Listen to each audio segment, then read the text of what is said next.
आता है 7, 26, 63, 126, 215, 342।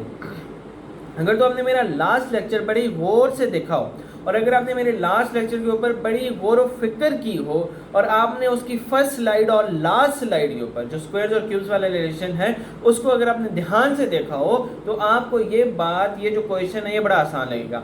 देखो 7 को अगर आप देखो तो वो 8 के करीब लग रहा है, 26 को देखो तो वो 27 के करीब लग रहा है, 63 को देखो वो 64 के करीब लग रहा है।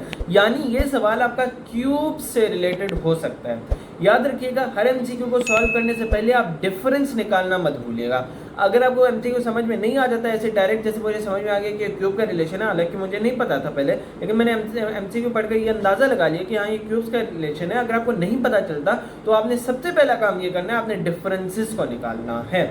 और अगर आप लोगों को डायरेक्ट ही पता चल जाता है तो आपने अपनी फिलॉसफी को जो आपने एक अजम्पशन लगाई है उसे ज़रूर देख लेना है कि वो अजम्पशन सही भी है या नहीं है सही। तो आप लोगों ने ज़रूर ये देखना है कि ये सही अजम्पशन है या नहीं है।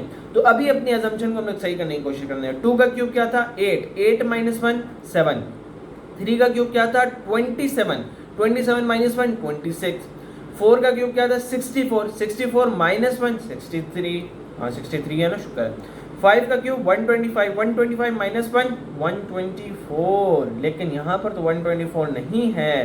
ओके सो ये वाला हमारा आप क्यों फाइंड द रॉन्ग टर्म है, तो हमारे रॉन्ग टर्म ये हो सकता है। अगर हमने इसे सही तरह से प्रूव करना है तो हमें नेक्स्ट तमाम नंबर्स के ऊपर यही वाली फिलॉसफी ऐड करनी होगी और यही फिलॉसफी अगर लगेगी तो हम लोग कहेंगे कि हाँ 126 गलत है, ये 124 होना चाहिए था।